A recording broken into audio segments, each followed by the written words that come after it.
এই তুমি ব্যায়াম করতেছো না কেন? ম্যাম আমি এই স্কুলে ব্যায়ামটা ঠিক মতো জানি না, কারণ আমি নতুন ভর্তি হয়েছি। আচ্ছা আগামীকাল মুখস্থ করে আসবে। আমরা কোন চ্যাপ্টারে ছিলাম? এত দেরি করে কেন তুমি আসছো? তুমি কি জানো না স্কুলের টাইম 7টা? ম্যাম আমার আগের স্কুলের টাইম ছিল 8টা। এই স্কুলের শুরুর টাইম আমি জানি না, কারণ আমি এখানে নতুন। আচ্ছা ঠিক আছে বসো।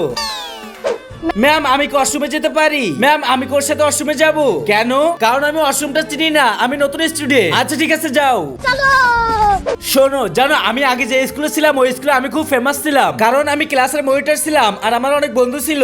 তাহলে এখানে কি করতে এসেছো? পুরানো স্কুলেই ফিরে যাও। পিটি ম্যাম অঞ্জলিতে কি অপমানটাই করলো। ইয়ার এই ক্লাসে সবার গ্রুপ হয়ে গেছে, খালি আমি একা বসে আছি, কারণ আমি নতুন স্টুডেন্ট। এই স্কুলের টিচাররা অনেক রাগী আর খুবই স্ট্রিক্ট। আমার আগের স্কুলের শিক্ষকরা খুব ভালো ছিল, যেটা ভাষায় প্রকাশ করা যাবে না। কি বললে? তুমি এক সপ্তাহের বেশি এই স্কুলে, তবুও বলে যাচ্ছ নিউ স্টুডেন্ট নিউ স্টুডেন্ট। হাত পাতাও আগে।